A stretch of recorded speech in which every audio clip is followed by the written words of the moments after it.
Welcome, weary traveler. You have stumbled across a comedy chronicle of cranial concoctions, a frenzied fusion of befuddled fables, an exacting expose on eclectic mythos. Should you brave ahead, you will find yourself enlightened, delighted, and only slightly misinformed on the many fantastical worlds that exist within our favorite media. Will you learn all there is to know? That I cannot say. But I can say it will be the lore you know.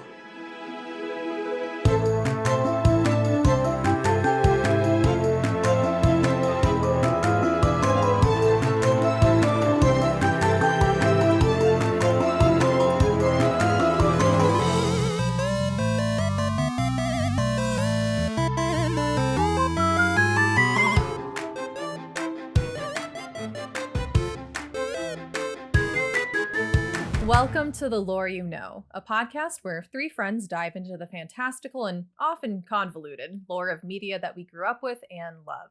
And here to bring you the mostly correct facts about completely made up things this week are me, Fran. Me, Ethan, don't really love this game, but I'm gonna do my best. I am your lore master this week. It's me, CJ.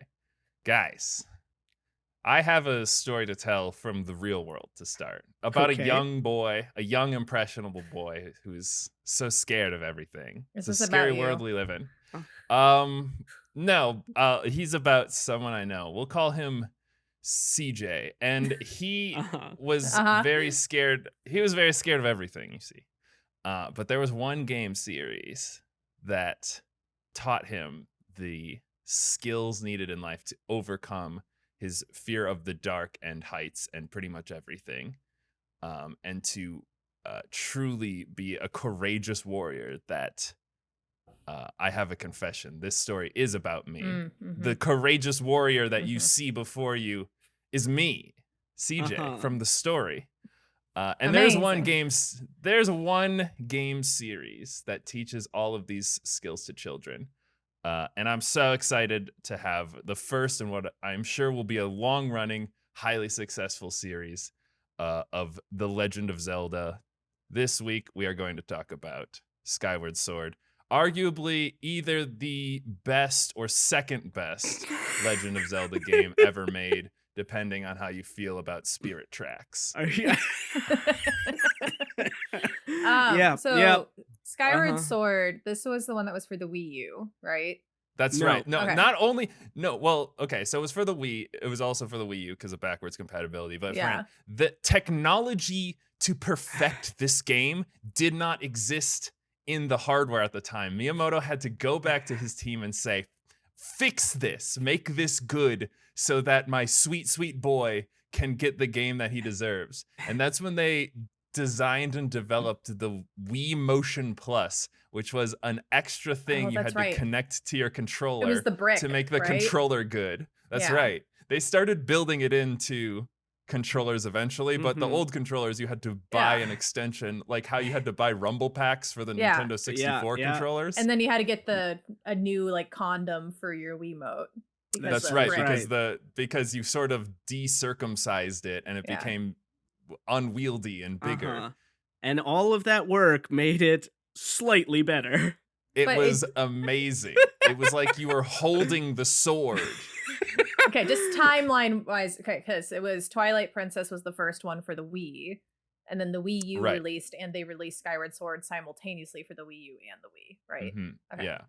So And then well, they the remastered Wii it U for the game- Switch? Question mark. But Yeah, I haven't played that version yet. I assume it's fantastic. I do own it. I just haven't gotten around to playing it.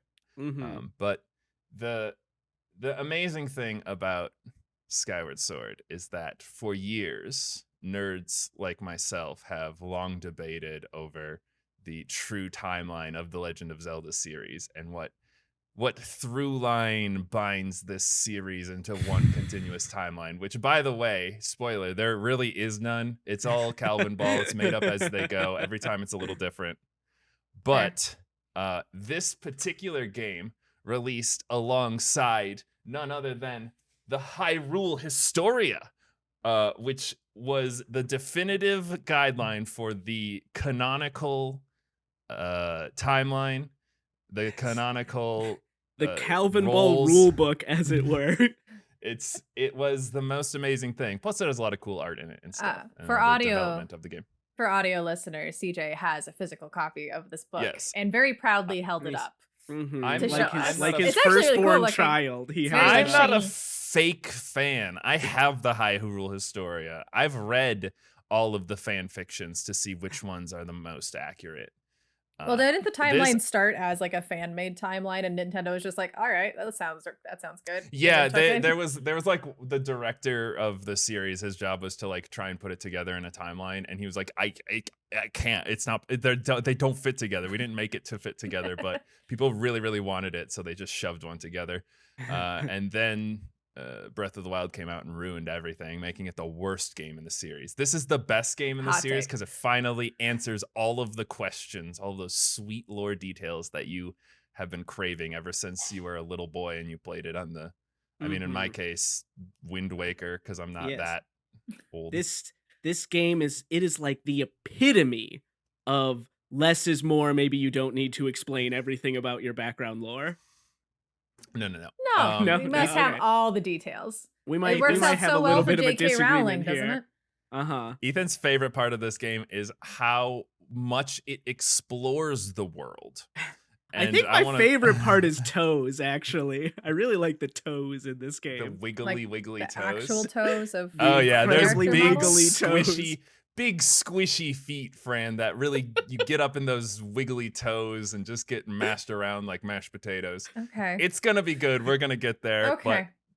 But to I believe truly in you. understand the majesty, the scale of this game, we have to remember that this game was made as an anniversary edition for the entire Legend of Zelda series. When they made this game, they were like, Miyamoto was like, this is the capstone. This is the magnum opus for what the series has always been and will always be. So it was the 25th anniversary, and they did Nice. some really awesome stuff with music. They had all these like orchestral things that they released, which are actually really cool. Yeah, and Some they of have all the best music. concerts these days too. Yeah, some of the best music that they've ever made, like legitimately. Mhm. And then they got rid of music in Breath of the Wild, which is also a reason that Breath of the Wild is the worst game. There's music in Breath of the Wild? It's all ambient piano music. It's bullshit. At me Oh, at Spices okay. With. I dare you. All right. Can fight me. But this game is important because it happens numero uno in the official timeline. So we're going to start out. The camera pans down over a beautiful sea of clouds, and you see a fantastical floating city that exists above the clouds. It is light and airy, and the birds are chirping. They have birds there, like regular sized one, but also we see soaring through people? the sky large, beautiful birds. There are no bird people. Not in this one. Okay. Notably, there are There are bird people in some of them. There are bird people in That's some later. of them. The There are- bird people come from fish. They don't come from birds. Yeah, keep up, Okay. Fran. Okay. Got it. The water people started living in water, so they adapted to living in water. But then all of the water went everywhere, There so was they too decided much to water. they decided to adapt into birds instead because there was more water. Wind Waker? This Is is all that- Wind Waker stuff. Okay, We're yeah, not going to okay, get into alright. that. There's beautiful, huge birds flying through the sky, and we pan down and we see a sleepy boy just sitting in his bed. Almost all the Link games start with Link waking up from his bed, which is a very cute way to start a game. Sometimes he wakes up on a beach, and sometimes it's someone else's bed, but he's usually waking up. Ooh. And All right. we see Zelda's oh, maybe he's there. You can break into Zelda's room in this game, but since Zelda's never there, the only thing you can see is her dad taking a bath, which is also weird, but whatever. All right. That's a little aside. But we see our boy Link, or Poopy Butt, depending on what you've named him. Again, Right. it can be pretty much anything. He's taking a snooze, and then he wakes up. There's a huge fucking bird in his face. There are large birds in this world called loftwings. But not And they people have a birds. very- No, they're just Okay. big birds, but They're like- people ride. They've got kind of pelican faces. Yeah, Yeah. they've got big they've got big ocean bird beaks, and they're large enough to ride, and people Ocean do bird ride energy. them. All right. People in this world have a very spiritual connection with these birds. They all worship a goddess named Hylia. This goddess is the patron goddess of all the Skyloftians. They live in a town called Skyloft. And in Skyloft, when you come of age, you get a bird companion who will be your trusty bird companion for the rest of your life. That's fun. And Link has a bird companion of his own, but his bird companion, it's special. It is a rare crimson bird, which is a totally unique bird, I guess. There's because only one. It's red, you see. Because it's red. Because it's the best It's color. one of a kind. Yes, it's a completely unique bird, and it's prophetic in that he has this legendary colored bird, this shiny Pokemon bird, if you will. Is it like a Harry Potter situation where the bird chooses the wizard kind of thing? Yeah. Okay. The birds just kind of appear to. So the thing that the people believe is that these birds were sent by the goddess Hylia to watch over and protect the Skyloftian citizens. And so when you come of age, she sends you a bird that watches over you, because basically if you fall off of Skyloft, you perish because you live in a city that's just floating above in the sky, and there's no fences or anything, which seems like a no-brainer, but you can just jump right off. So if you jump off, your bird catches you and brings you back up. Yeah, if How you does start floor falling if you start falling before you're 13 years old, before you come of age and get your bird, you're in trouble. We'll get to that. How does the floor work then? If it's just it's just what like is a floating? big floating rock. It's a big floating like rock, like a land mass. Okay, there are a bunch of like floating islands of rock that are connected with bridges and stuff. Okay, all right. I was like, are they just on clouds? Because then that's not fair. No, that would be ridiculous, Yeah, Fran. that's why There I'm confused. is, however, the cloud layer that exists below them, which is impenetrable. You can't see through it, and as far as anyone in Skyloft knows, there's nothing underneath it. Okay, cool. So they just exist in a sky world. Let's go to the less important dudes. I just want to get these guys out of the way. There's some characters that are really popular with people, and I'm fairly uncertain why. But there's Groose, Colin, and Stritch, which I guess are kind of bird puns, but not really. They're just three dudes that are kind of assholes. They have a little. Why are they popular gang. then? Well, because his character arc of Groose is so beautiful and poetic. It's really stupid. So in Zelda Are they games, hot usually at least, or is it just... No. No, okay, not really. I mean, Groose is kind of buff, but they're all very goofy and cartoonish, as opposed to like Link and Zelda, who are just beautiful human beings comparatively. Everyone else is a silly cartoon. Okay. Actually, another fun fact, Miyamoto said he was going to make Zelda and Link cartoonish like Mario and give them big round goofy noses, but his wife was like, you should make a hot character instead. And he was like, okay. Good wife. Whatever you say, wife. So he made Link. He's a hot boy. Good. We need that. So these three are antagonistic towards Link. They are kind of assholes. They're definitely assholes. They steal his bird. That's pretty dickish, and trap him in a cage. Aw, poor bird. But before we get to that point, we also have, of course, the titular Zelda, who is a beautiful bombshell blonde. She is the daughter of the chieftain, so she's a princess, kinda. And she is Link's childhood friend and probably lover, if you know what I mean. They've got googly eyes for each other. And that is an important plot point later on. Like explicit googly eyes? Because we need to be really careful because we're moving into like CJ's fantasy realm. That's your fan fiction. What can I say? I have a type. Is it like explicitly like they do like each other? Because in some games it's just kind of like, oh, Link, you're our hero and our only hope, and then It's like No, there's she goes into it a little bit later. It's actually kind of skeezy, but did she make him I'll a talk cake? about that. Like Peach? What? Did she make him a cake like Princess Peach? Oh, Come to the she castle? made him a cake. No, all right. no. Talking No, about that sounds like booty, fan baby. fiction. No. That sounds like your fan fiction.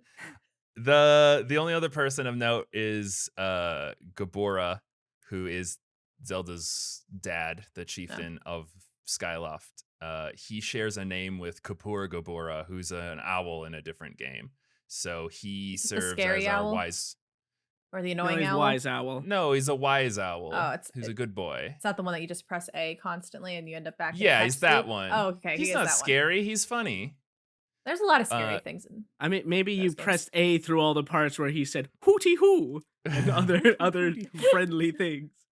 But Gabora is our wise man character who's going to guide Link through his journey in Skyloft. In Skyloft, you asked about what happens when people fall off the edge. In Skyloft, there are a group called the Knights.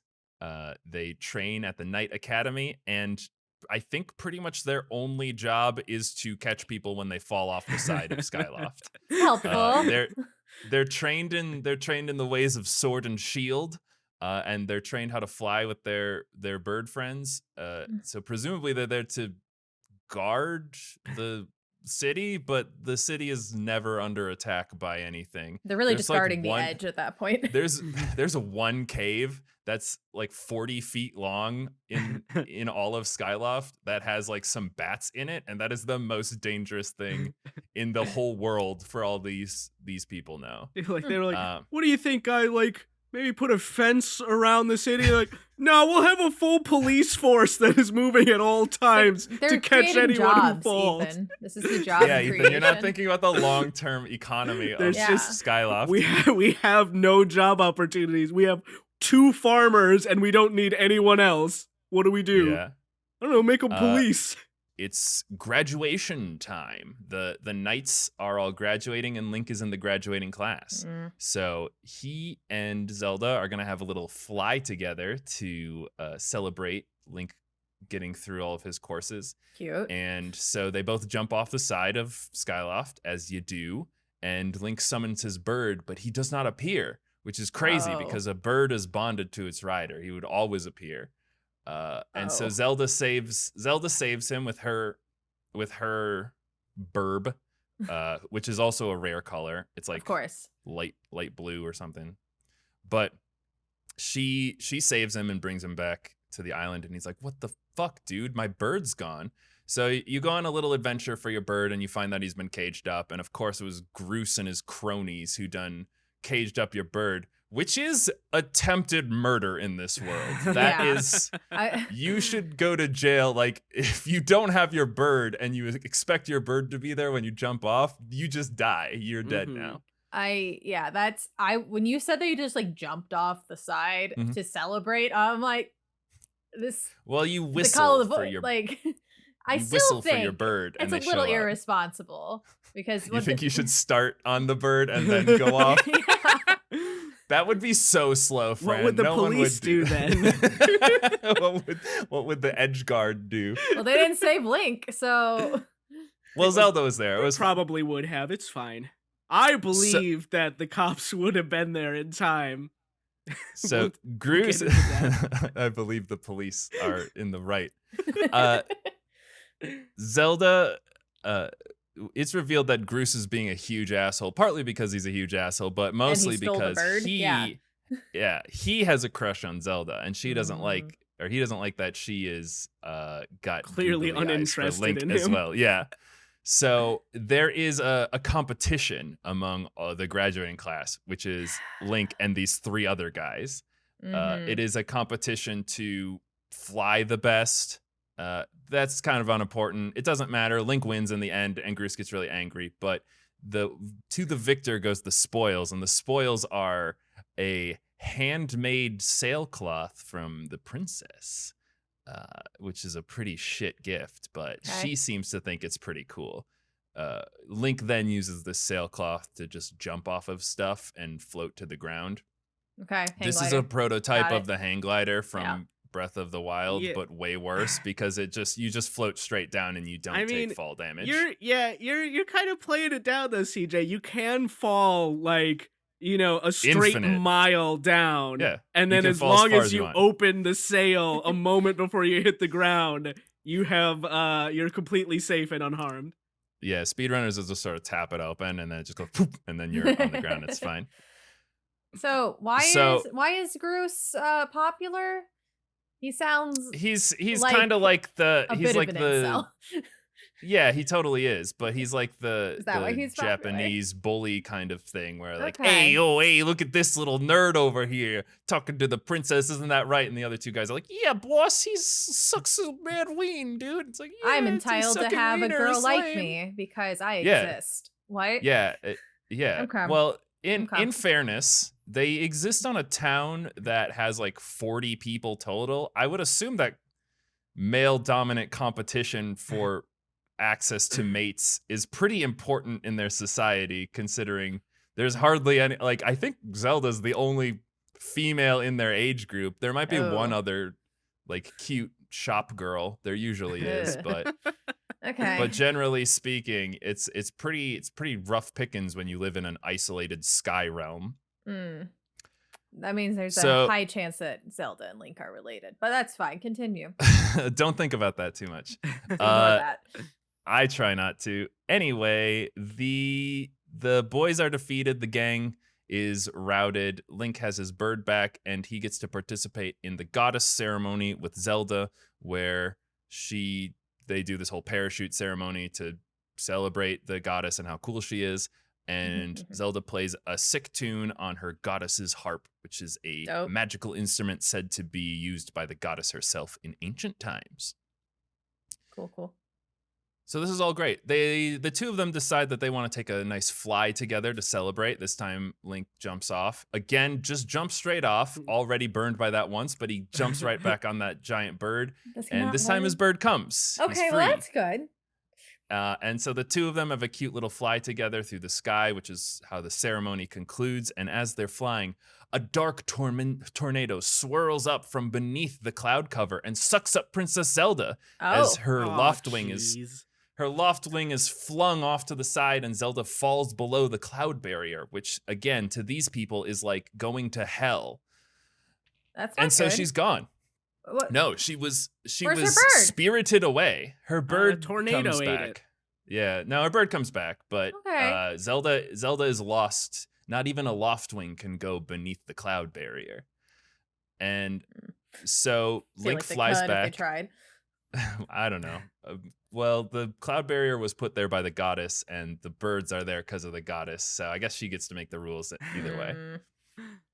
So Link flies back to Gabura and is like, Zelda's gone. Holy shit, dude. She just fell down. And he's like, Link, I'm going to tell you this. There's a strange world that we don't really talk about because it's too scary for us, but we call it the surface world.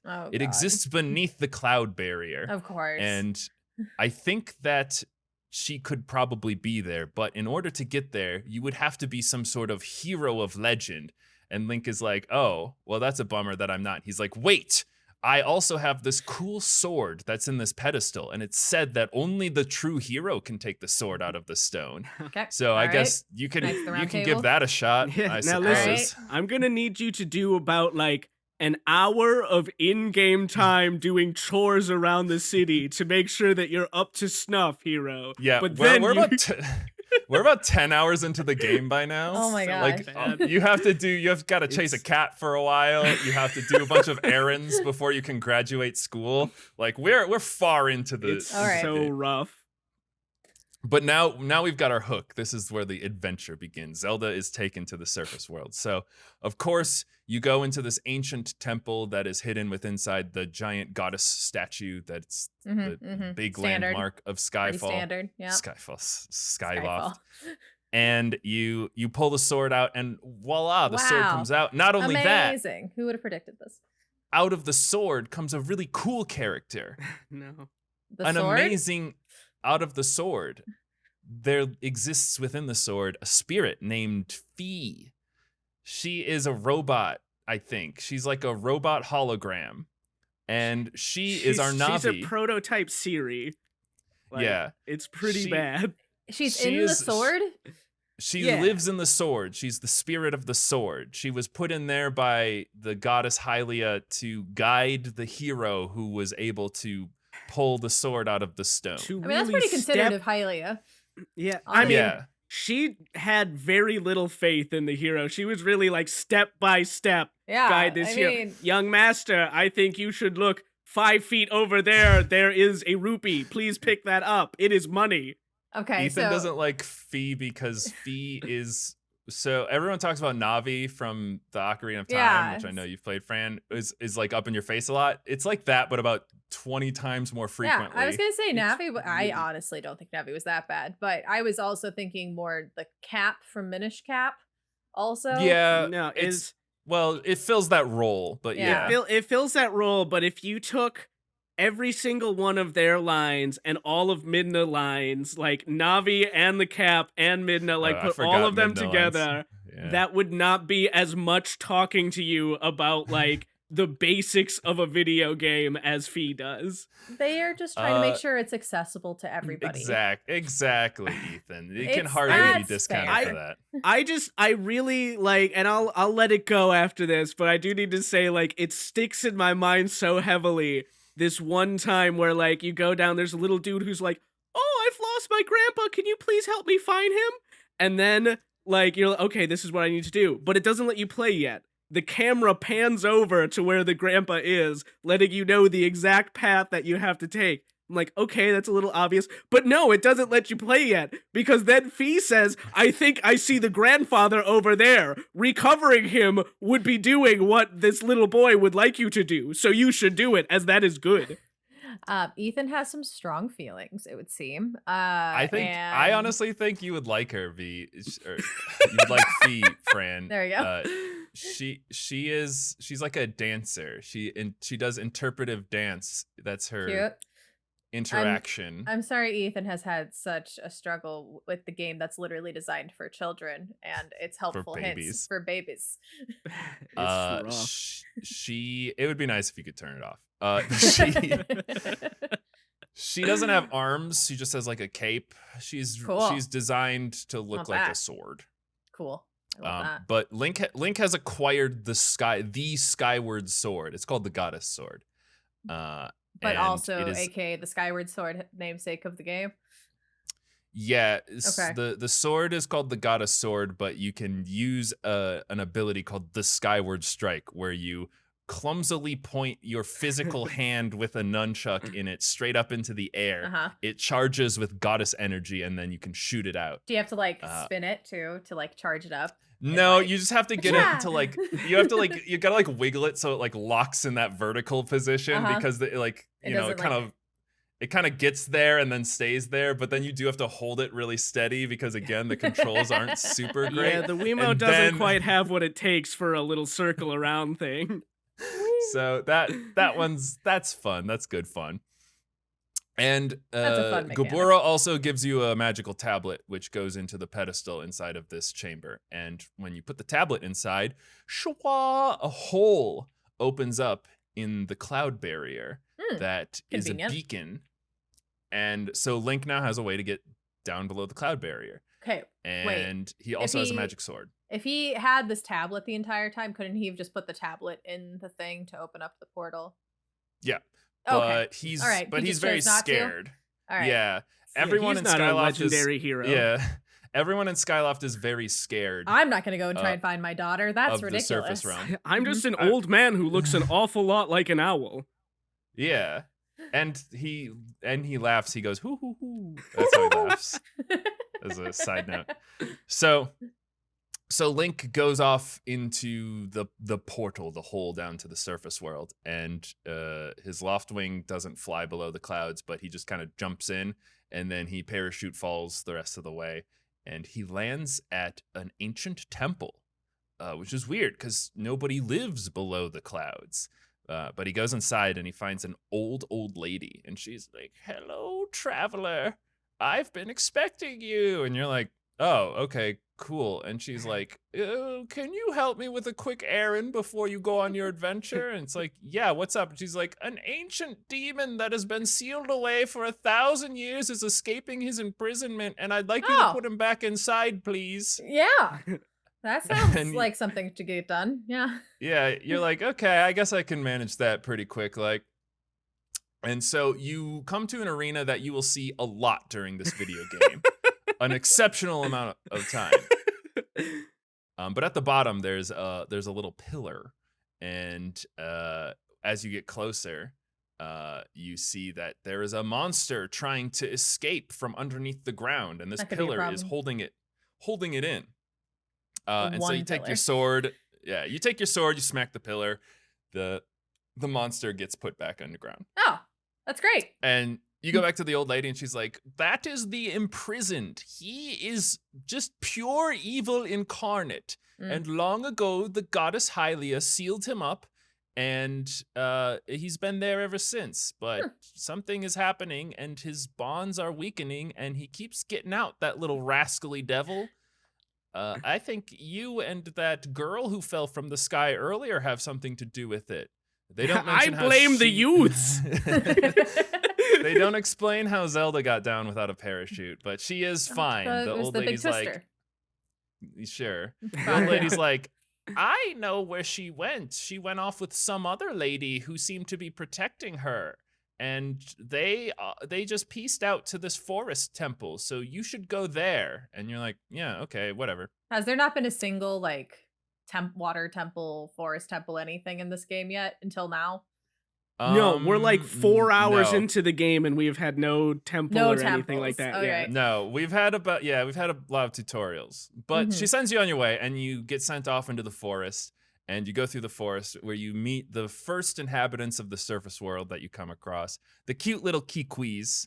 They sound adorable. What? They're just round little black boys that are just about a foot tall. They've got tiny, tiny little arms and legs. And they're little forest spirits. They live in tree houses. They have a little tribe together. The chieftain of the tribe is like a comically oversized version of them that's like 20 feet tall. That's just a huge fat one. They sound adorable. They're all really cute, but ultimately useless. All they tend to do is get lost.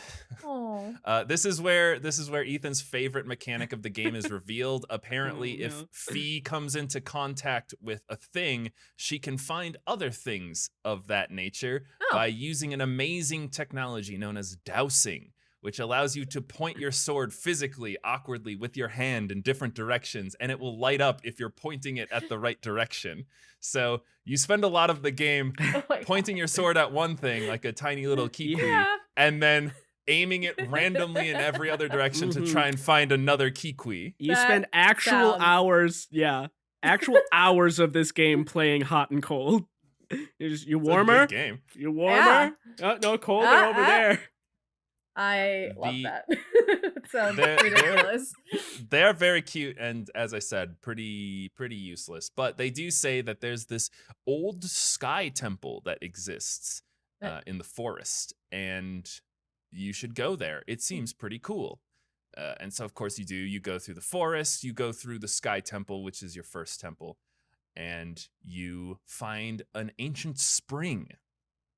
And inside the spring, there is nothing. Oh, I was thinking, I was hoping it'd be a fairy. No, this is an ancient spring that the goddess Hylia used for purification rituals. And they did not find Princess Zelda here. But they found another piece of the tablet. And they are told that by the mysterious Impa, who shows up, who's a young combat woman. She is a Sheikah, as we find out later. She says that the princess isn't there. She's somewhere else. She in another castle even? Yeah, and so you should go there instead. So you say, beans, all right. So you fly back up to the sky. You put the tablet into the pedestal again, and another hole in the cloud barrier opens up. Wait, how did he get back to the sky? You can go to these little statues, these goddess statues that are built all over the ground. Uh-huh. And you say, I would like to go back to the sky, please. And an updraft of wind pushes you up into the sky, and you use your little parachute to fly back up into the sky. And then once you get above the cloud barrier, your little boy catches you again. I feel like Zelda's dad could have put a little more effort into trying to find his daughter. It was It's scary. But Ground there's- is scary. There's Okay. kiwis there. We don't know what they're capable of. One of them's 20 feet tall. Again, Large Eats men kiwi. alive. I'm pretty sure that they don't do anything. I'm pretty sure they only just get lost. You have to find them. I recall having to find them a lot. That's why you gotta So- do the hot and cold thing. Yeah. Yes, Find a it. lot. A lot. So this we're starting to get to our game loop. We're starting to get to the actual gameplay. Find a temple. We're getting close. Also- Find a spring. Zelda's not there. She's in a different castle. And then Also hop back up. along Got it. along the way, in the Skyward temple, the Skyview temple, which is the name of the temple, the Sky Temple. They come across a very creepy man who's so lithe and powerful, who refers to himself as Lord Girahim. He is our main ongoing protagonist for the game. Not the demon trying to escape his chains. Under No, the that's pillar. the imprisoned. You do fight the imprisoned a few times. You reseal him few. every time. You just gotta bap He- him back in, right? Just like Yeah, so he emerges out of the seal every once in a while, and you have to slam What a the spike back rascally into his scamp. head. Yeah. All right. You don't just have to like slam the spike back into his head. Though, as he's crawling his way out of the spiral, you see wiggles he like has a little worm. he wiggles like a little worm, and you see he has just this vicious mouth full of dagger-like teeth. But then on the other end, he does just have a bunch of like balloon-looking toesies. And you do just have to smack those toesies. You He's just- you got just whack weak the little toesies. Stop toesies. it. Got it. He's one of those villains where every time he shows up, he's slightly different. He's trying to get to the temple. He's trying to get out of this big hole and get to the temple for some reason. And so the first time he's just walking, you just bap his little toes, and he falls over when you do that. And then you slam the spike back in his head. Another time, like Ethan said, he's wiggling up like a worm for some reason, and that one you also have to bap his toes, but they're just like keep wiggling away, and it's really weird, and it's weird. Back up, Another time he just flies. He doesn't grow wings or anything, but he has like a big halo over his head, and he's just like hovering up like a demon. That one's pretty cool. But every time you fight him, like literally, I think it's 6 or 7 times. Just bap him back in. Cool. But every time you've got to bap him back into the thing. But he's not the main antagonist. He's just a fun little side. Well, he's scamp just that you a gotta thing that bap you have to every keep. once in a while. Yeah, he's a thing that you have to keep dealing with. This Okay. is this ongoing idea that the seal on this ancient evil is weakening, and you're kind of delaying the inevitable by bopping him back inside. But eventually, he's gonna get his way out. All right, but creepy You old can't guy. be there every time.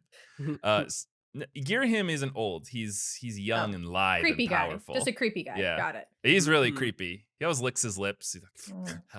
hello. But he's at the temple when you go through it, and he's like, the tornado was me. I sent it to kidnap Zelda.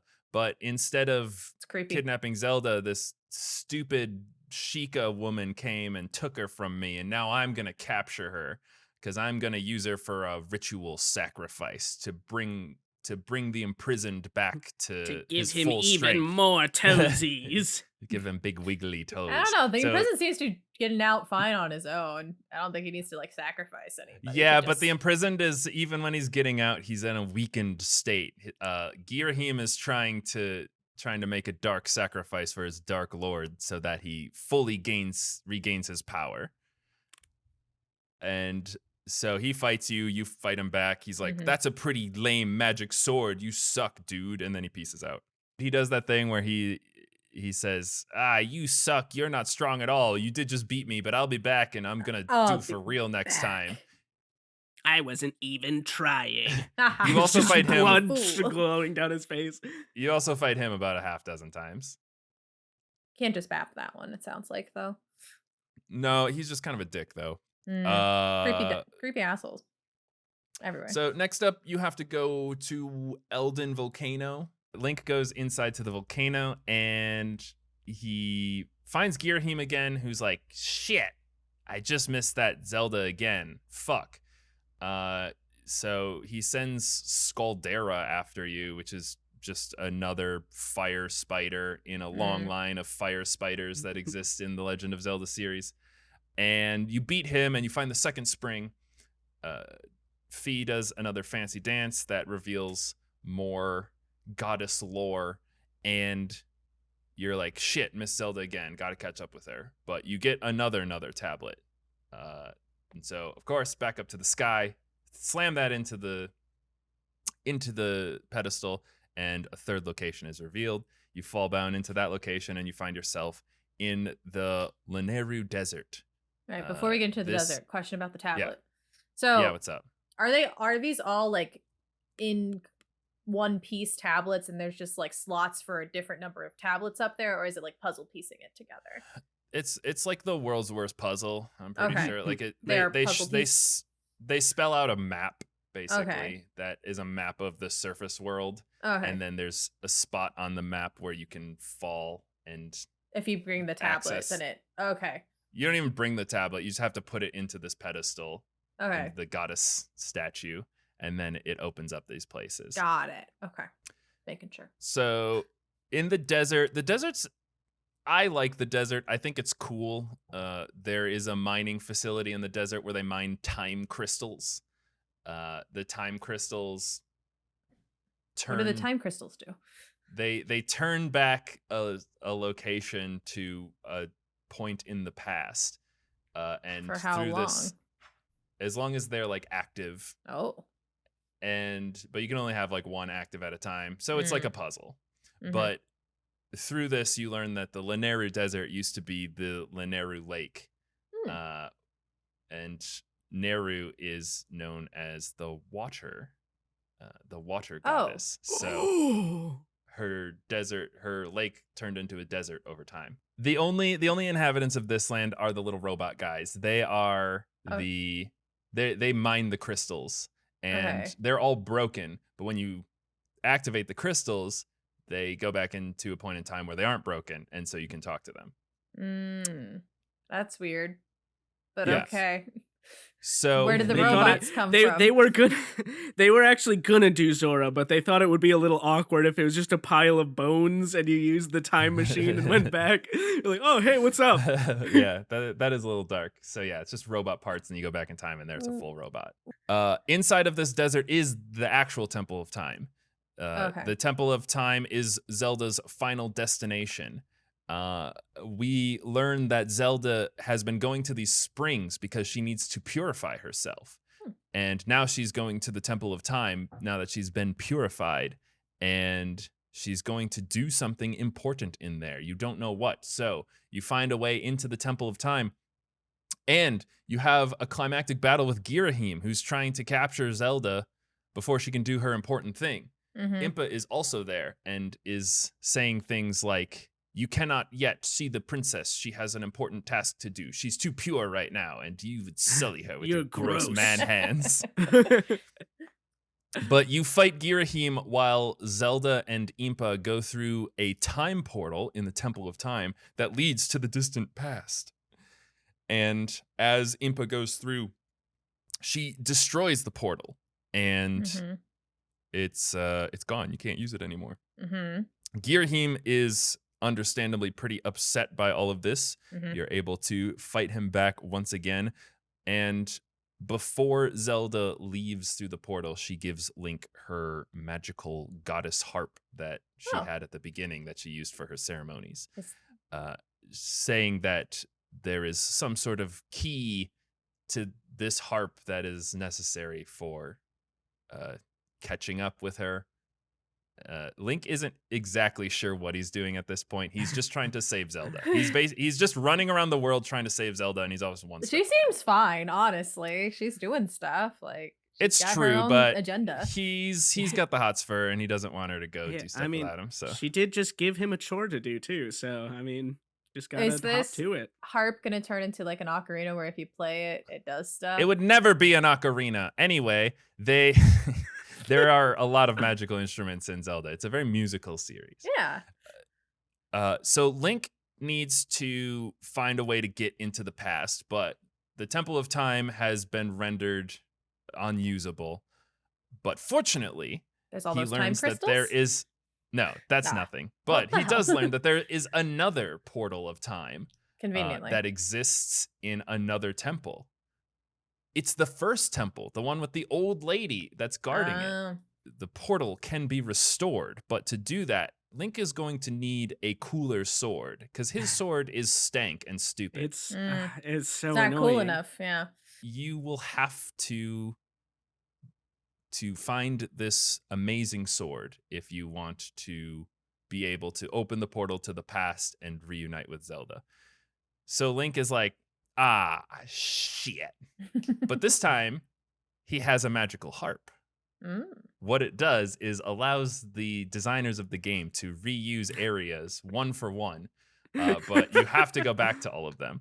So three, so we have the forest, the volcano, and the desert. I Desert hope you lake like thing. these places because We're these are doing it again. These are the 3 places we're going to go to. Okay. This also reveals another of Ethan's favorite mechanics for the game. There's an upgrade system for your items.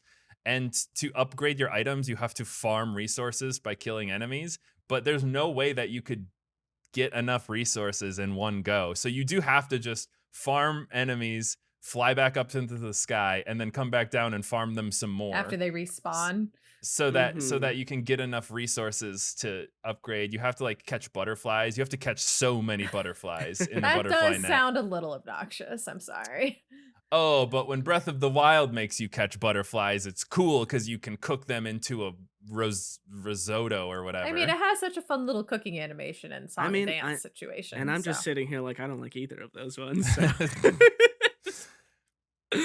All right, so Link is determined to get this key, but he's already explored these 3 areas. What is he going to do? Well, Play a song? in each of the 3 areas, there's a goddess statue. And he goes to the goddess statue and he plays a song that he has to learn from different people. Usually it's from a dragon. There are dragons in this world, but we'll get back to that. Okay.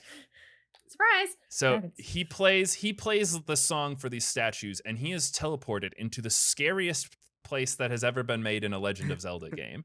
A lot of people quote like the Redeads as the scariest thing in Zelda, and they are very scary, especially the ones in Ocarina and in Wind Waker.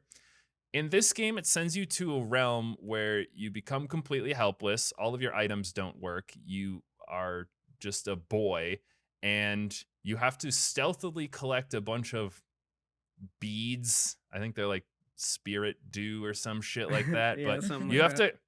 It's a big stealth mission, and if you get spotted by the giant statue that's kind of watching as you're doing this, then the statue comes to life and sprints full speed at you while the entire screen shakes and he screeches as you get closer and closer to death. Oh, dear. Well, you have to do this in each of the 3 places that you've already been. Oh. And every time you do this, you get an item that helps unlock a new area in the map. Oh, goodness.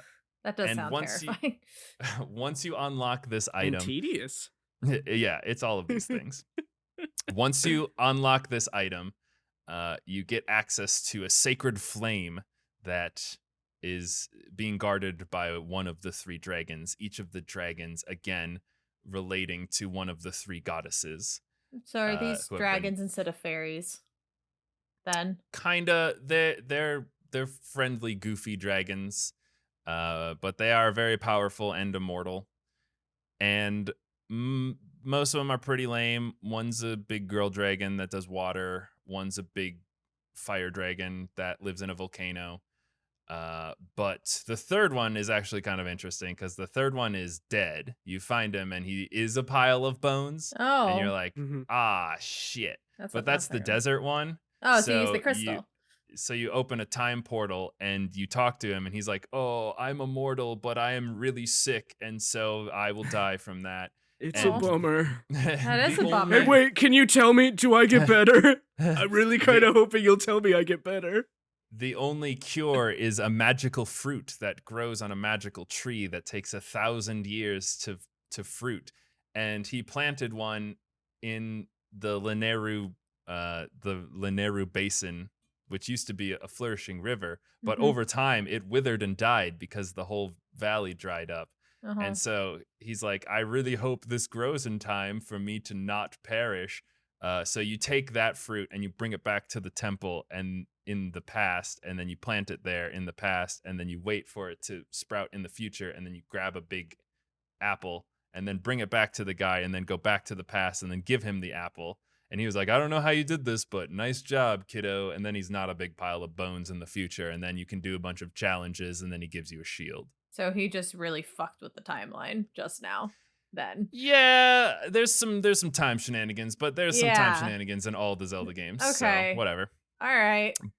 But Link goes to each of the 3 sacred flames, and the flame is imbued into his sword, and every time his sword gets more and more cool.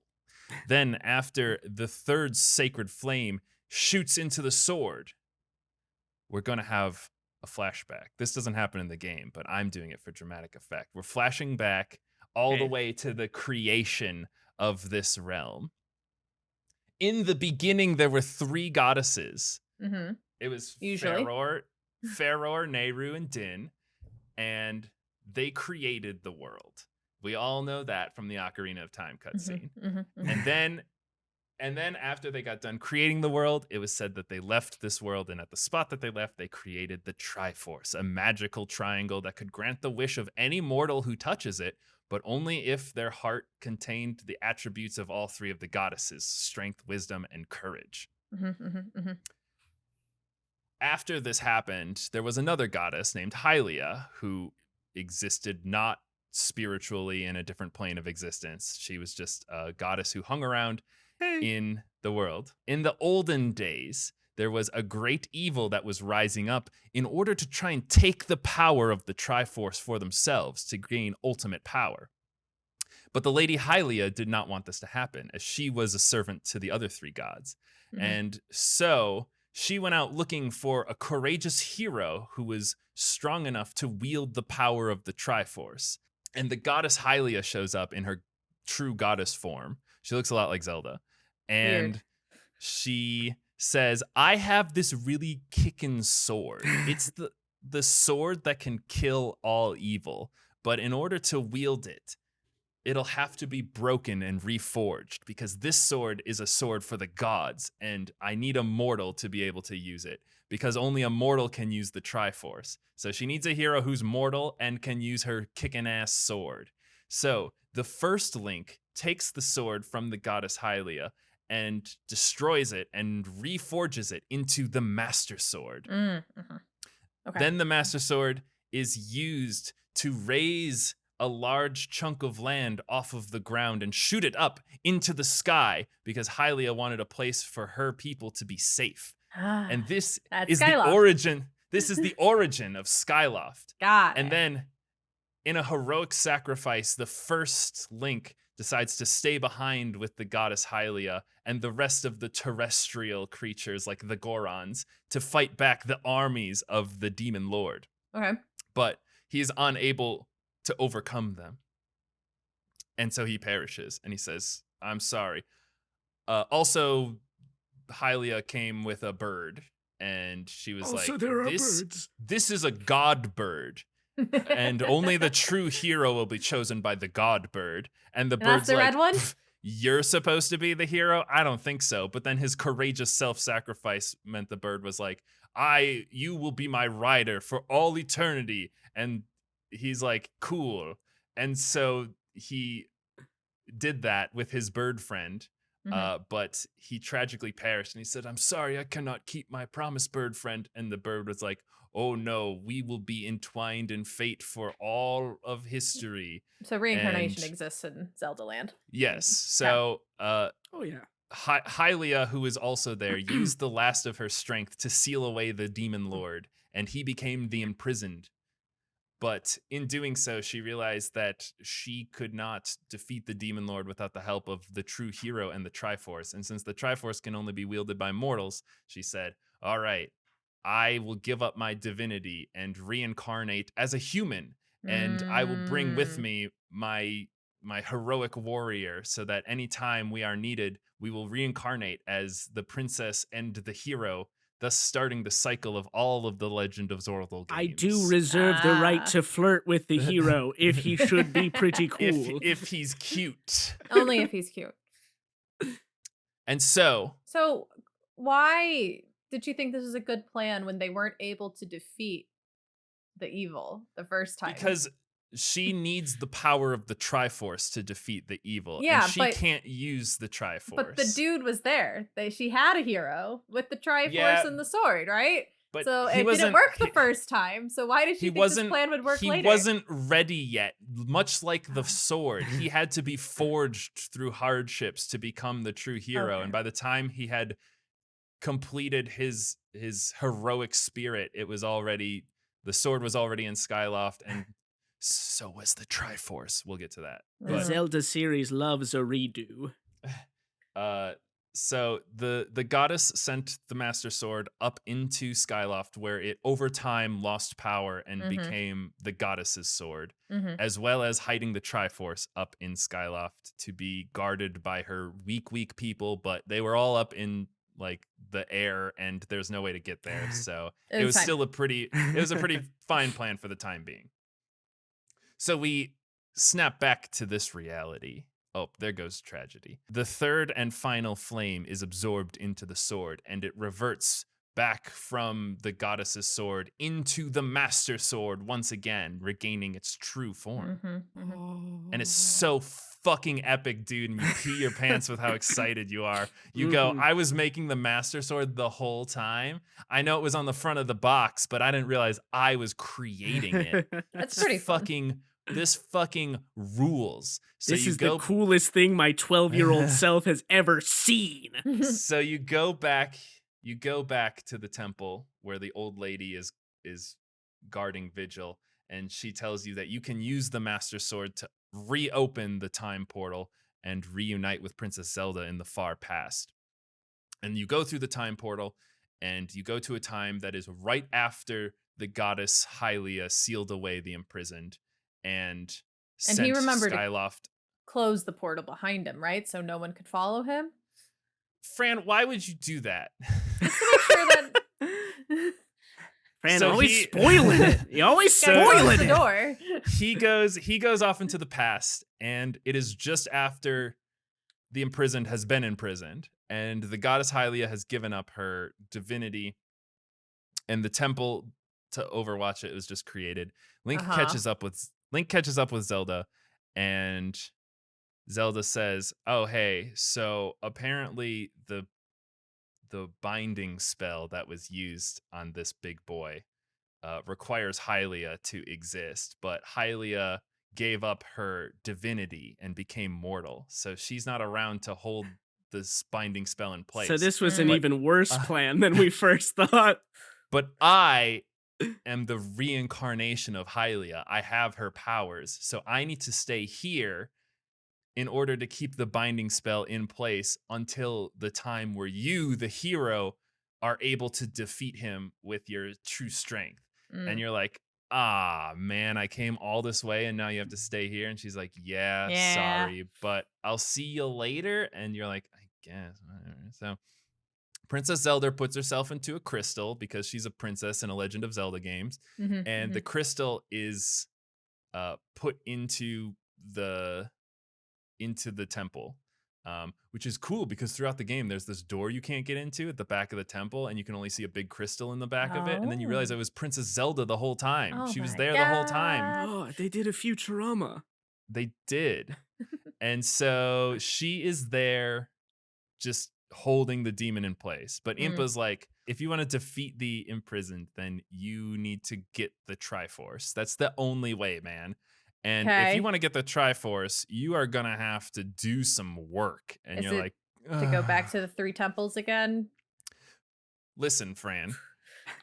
So you go back up to Skyloft and you talk to Gabora, and who's like, the Triforce? I don't know shit, dude. He's actually not very helpful. What a non-helpful owl. The hell? But he's like, there's this huge leviathan that exists above the clouds that has encyclopedic knowledge of all things. We haven't seen him in a while though, so I don't know what he's up to. Okay. All right. So now is a very important part We of the call story. him Deus Ex. He's Now is a very important part of the story where you go to the pumpkin shop and you get pumpkin soup because he loves pumpkin soup. The Leviathan loves pumpkin soup. Yeah. Of course he does. Yeah. All right. That's just part of it. This is very important. Mm-hmm. So you fly over he's been entrenched in storm clouds because, oh no, he's been corrupted by some parasite that's infected him.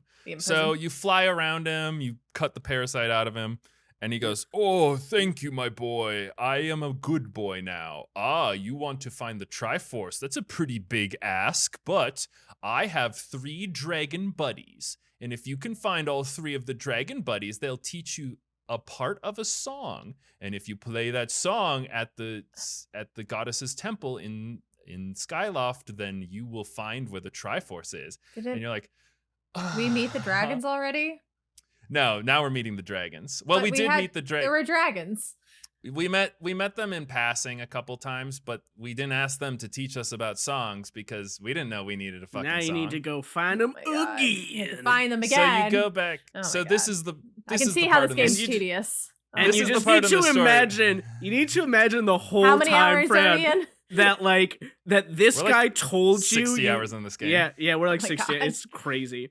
But yeah, that this big Leviathan told you to do that, and then you're like, okay, I'm gonna go do that, and then Fee says, no, wait, stop. Hero, I think you should go find the dragon. You're like, yeah, I know, Fee. She's like, That's what I was gonna do. Now I don't want to do it because you told me to do it. Shit.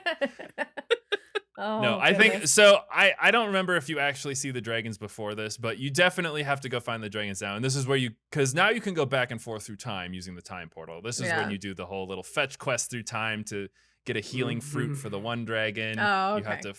the other dragon has like drowned the whole world, so you have to swim around and find him using a scale that you get as a reward. The other dragon lives inside of the fire volcano. You can only get to him by wearing an earring that gives you fire resistance. So you got to do all this stuff. You go to each of the dragons, and each of the dragons like, "I'll teach you a cool part of the song," and then they like, it's like throat singing kind of. Cool.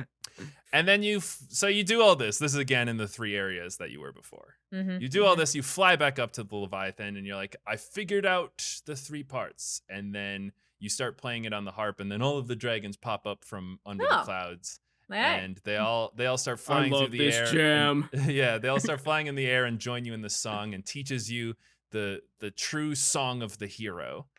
And of course the song has the little like ba ba ba ba da ba da ba in it, which is awesome. So fucking good. It brings a tear It's to my probably eye. very gratifying. And so you go back to the temple and you play the song, and the temple opens up, and it turns out the temple is a big puzzle temple. Of course it Yay! is. Puzzles. You have to Hell solve yeah. it to find each of the 3 pieces of the Triforce, but at Yeah. least all 3 pieces of the Triforce are in this temple. So Right? They are, yes. Yes, they are. Okay, they actually are. Yeah, so you reassemble all the pieces of the Triforce. And this is why you had to go on this journey, because if a mortal touches the Triforce and they don't have all of the attributes of the Triforce, strength, wisdom, and courage, then the Triforce will scatter, and That would they'll- be bad. each of the 3 pieces of the Triforce And goes we'd have to play even more of this game. Each of the 3 pieces of the Triforce will go to a person who most embodies that attribute. So usually what happens is Ganon tries to steal the Triforce. He is not a balanced spirit. The Triforce scatters. He gets the power one because he is the strongest. And the courage one goes to the hero, and the wisdom one goes to the princess. Okay. But in this case, Link has tempered himself through trials, and he is a worthy wielder of the Triforce. And with the power of the Triforce, he makes his mortal wish, which is to defeat the imprisoned once and for all. And the goddess, the 3 goddesses that created the Triforce accept his wish. And the entirety of Skyloft begins plummeting to the ground. And it falls through the cloud barrier. And the city exactly perfectly fits into the big chasm that was cut out from in front of the temple right as the imprisoned is trying to break its way out, and He's it trying just to wiggle his little toesies right out. and it just smashes him between these two giant boulders, and he is defeated outright by the wish of the Triforce. Just a big old bap at the end. Yeah. Just really finished him off. I love that. as this happens, Zelda comes out of her stasis because she doesn't have to hold no the bonds longer needs anymore. to hold them back. And she's like, Link, I knew you would save me. You're so cool and epic. And as this happens, Girahim pops out and he says, not so fast. This game's only been 100 hours so far. Let's make it a little bit longer. So he grabs Princess Zelda and steals her away through the portal. And he's like, you may have defeated the imprisoned in this time, but in the distant past, he still yet lives. And I'm going to sacrifice this girl to him to bring him up to full strength. So he grabs Zelda, goes through the time portal into the past when imprisoned was still alive. And now there is an army of, you fight bokoblins throughout this entire game. The silly ones that are kind of the same from Breath of the Wild. Yeah, I mean, it's just like all Zelda games. They've always got a goofy. There's always a goblins. bokoblins. You're just smashing away through all these bokoblins. There's like a million of them. Girahim's at the bottom doing some ancient ritual to sacrifice Zelda to the imprisoned to fully power him up. And you interrupt the ritual and fight Girahim, who takes on his true power form, a thing that he probably could have done earlier, but decided to wait till the last minute to do it now. And you defeat him. And he goes, ho, ho, ho. You thought that you interrupted the ritual, you idiot? The ritual was happening the whole time we were fighting, and now it is complete. And Imprisoned pops out and eats Princess Zelda and consumes her. That's not and good. By consuming her with the spirit of the goddess Hylia inside of her, he is able to regain his full strength and take on once more his humanoid form, Demise, who is just a big, shadowy, muscular boy who's like the buffest, most shadowy, muscular boy you've ever seen. It is like I'm pulling up a picture for you right now, Fran, because it is just like, you know, the Zelda series kind of it does its own thing. It has some interesting creations. This guy is absolutely like, if you just asked a 13-year-old, like, what's the edgiest character you could ever create? Excellent. Yeah, He's no, really I just threw him down in the general chat there. He is Edgelord Supreme has been summoned. His hair is fire. He is like Calamity. He is death and destruction. It's fucking cool. And so he just covered in scales. The imprisoned was also scaly, so he's got similar attributes to the imprisoned. Another way thing, radder. Yeah, Girahim is dying because you just stabbed him, and Demise says, "You did a good job, Girahim, and as a reward, I'll let you be my sword now." And so he turns Girahim into a sword. So all right, Demise's sword is Girahim now. Okay. Whatever. I think that was his true form. I think he was always his sword. He's kind of Demise's fee, except I guess more useful. She's very informative, is what it sounds like. All right. Mm-hmm. Yeah. He does also. He does a lot of exposition as well, if you think about it. So maybe they are related. They were trying to teach us all along. Demise is here. He is so powerful. He's like, I'm going to take over the whole world. There's nothing a puny little boy can do to stop me. Your goddess is dead. He spits out, I guess, Zelda's corpse at this point, because he did consume her soul. But Fee pops out and says, it's going to take some time for Demise to fully absorb Zelda. If you're able to defeat him, then you can release her soul. Yeah. And so Demise is taking a victory lap at this point, even though he's done nothing. But like, the implication, the implication is without the goddess around, he can pretty much do whatever he wants. No one is strong enough to stop him. And so he's like, you listen up, boyo. I think it would be pretty fun if we had a duel of fates for the the destiny of all of the realm, and if you beat me, well, then I'll be dead, and if I beat you, then I'm gonna eat your girlfriend and take over the entire world with my goblin army, and also your city is eventually going to be on the ground again, so I kill all of them too. It's all over, Sonny Boy. So do you want I'm gonna get you. so do you want to fight me or what? And you're like, yeah, I'm the aspect of courage. Of course I want to do that. So he's like, cool. Well, this venue will not do. It's not nearly epic enough. So he opens up a portal to a spirit realm. There's a It's few too kind many of- portals. Well, In this so game. far the portals have only gone to the past. This one goes to the Edge World, the So- edgiest place you've ever fought a Well, final there is that battle. like this creepy is- realm this is- too. Yeah, that one is sort of that's like the ethereal plane. It's just sort of overlapped on the regular plane. But this place is just a totally different place. Okay. It's kind of implied that this is the sacred realm from other games where the Triforce rests a lot of the times. But the two of them are dueling in this empty void.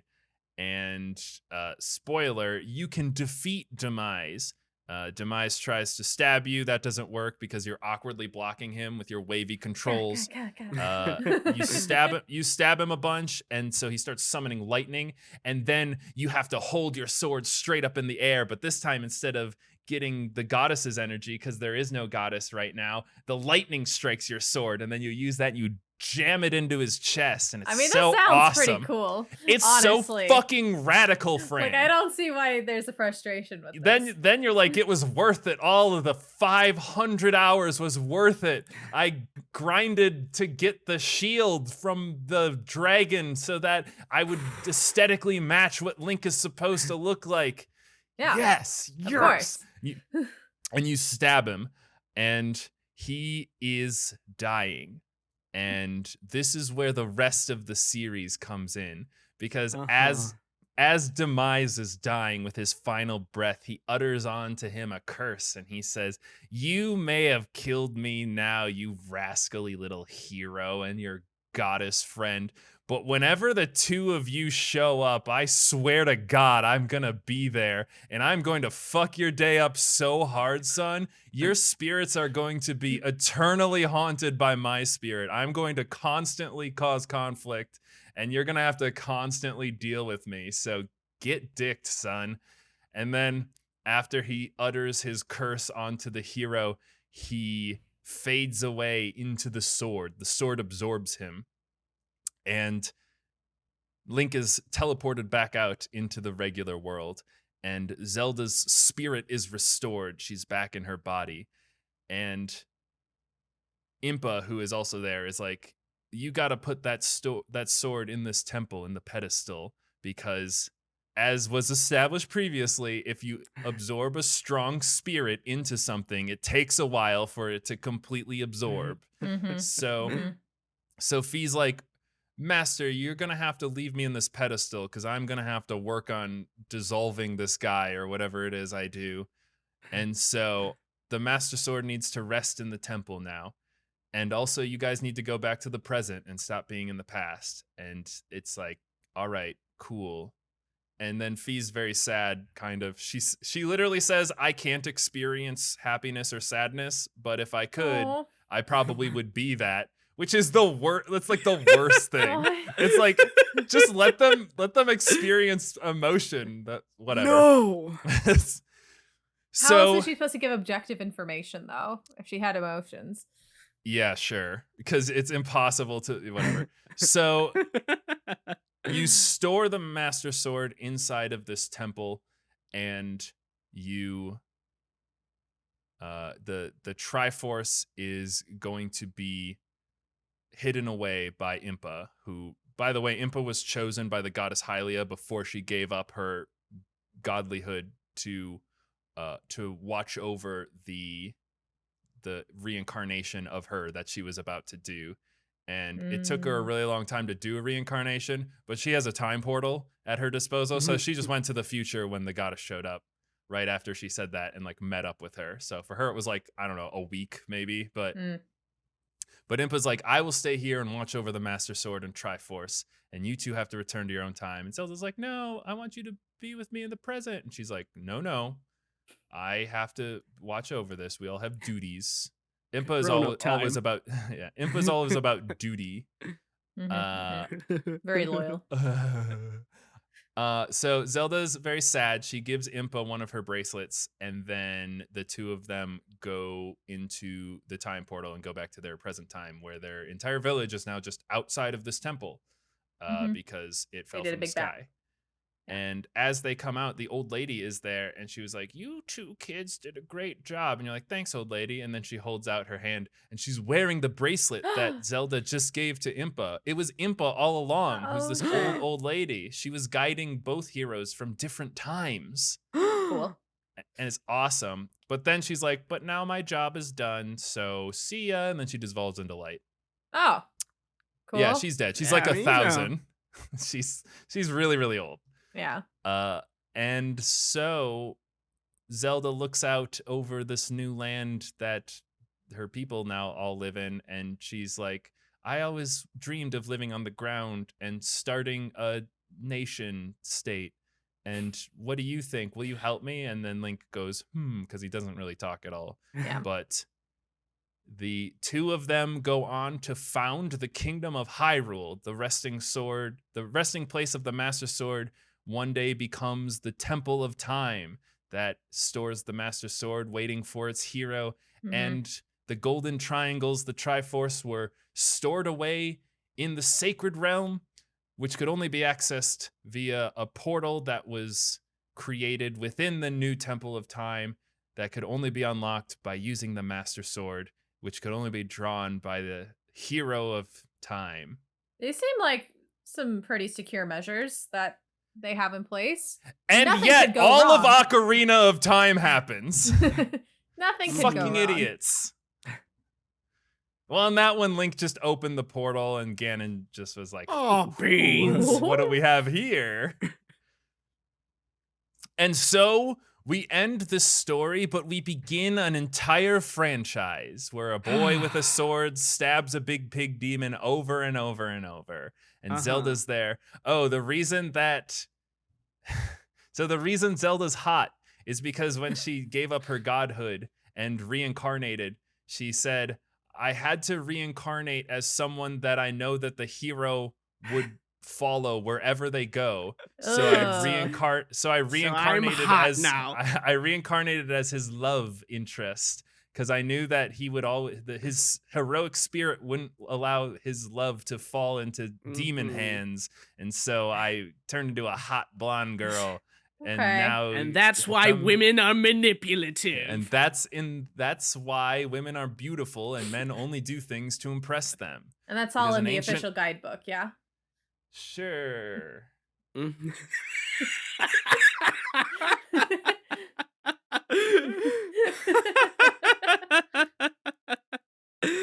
And that is the story of the Skyward Sword. The Skyward Sword was the Master Sword all along.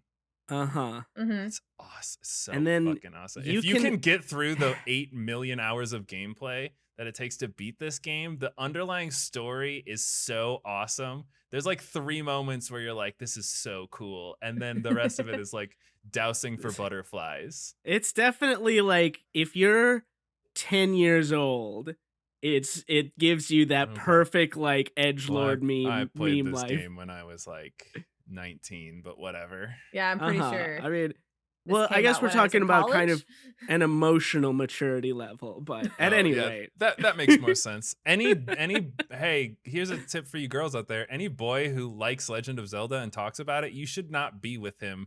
That is not a person to be trusted. They will spend all of their money on Legend of Zelda lamps and plushies and such. And books. You'll be left destitute. And if you're with him, you'll deserve it. So, goes both ways. So, guys, any final thoughts on the Legend of Zelda, the Skordal Sword? I have a question of like, I get now how the whole reincarnation cycle is like established. I guess I have 2 questions. One, Ganon shows up a lot also in games, right? So like, is he Mm. also part of this reincarnation cycle? Is he the He's demise Yeah, he's embodiment? Okay, he's demise incarnate. Got it. Now, Fran, if you want to talk about the difference between the demon lord Ganon and the human man Ganondorf, that's gonna have to wait for another day. Oh, they're different. Oh God. So then, Oh, wait, Fran, you sweet summer hold child. on. So Skyward Sword, and then is it Breath of the Wild after that, or is Breath of No, the Wild Breath like of- after everything else? That's Fran's open question for don't- the episode. Ethan, Alright, do you have any so- questions? So if I understand what you have put forward here correctly, if the goddess Hylia had chosen not to reincarnate, her seal would have held for all time, and we would not only not have had this travesty, but every single travesty that ever befalls Hyrule. No, she was too weak to hold it forever. She could only do it for a finite amount of time. She knew that Mhm. she couldn't do it forever. Or That's why let's she be chose to honest. incarnate.